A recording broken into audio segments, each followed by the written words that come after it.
আসসালামু আলাইকুম সকলকে। খুবই দুঃখ ভারাক্রান্ত মন নিয়ে আপনাদের সামনে উপস্থিত হয়েছি। ফেনী অঞ্চলের, নোয়াখালী অঞ্চলের যে বন্যা পরিস্থিতি ক্রমশই তা অবনতির দিকে যাচ্ছে। বাচ্চা শিশুদের পরিস্থিতি, অবলা নারী, অবলা পশুদের পরিস্থিতি দেখে আসলেই বিচলিত আমি।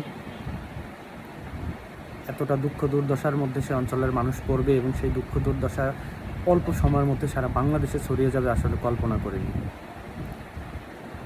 বৃষ্টি, তার উপরে ম্যানমেইড ফ্লাড, ইচ্ছাকৃতভাবে মানুষকে চাপে ফেলার জন্য অতিরিক্ত পানি ছেড়ে দেয়া, এ সমস্ত আল্লাহর গজব হয়ে তাদের উপর ফিরবে ইনশাআল্লাহ তাআলা। যে বৃষ্টি দেখছেন সে বৃষ্টি আল্লাহর রহমতের বৃষ্টি। যে ফেমিন আপনারা তৈরি করতে চেয়েছিলেন সে ফেমিন আপনারা তৈরি করতে পারবেন না। প্রতিটি বৃষ্টির ফোঁটা আল্লাহর রহমত হিসেবে তাদের উপর পড়বে। সারা দেশ তাদের জন্য ঝাঁপিয়ে পড়েছে, তাদের সাহায্য করার জন্য। দেশের বিভিন্ন প্রান্ত থেকে সাহায্য ছুটে আসছে।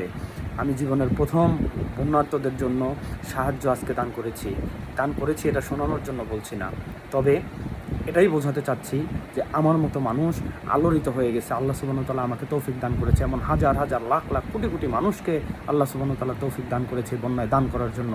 আপনারা চেষ্টা করবেন মানুষকে, এই দেশকে বিপদে ফেলার জন্য।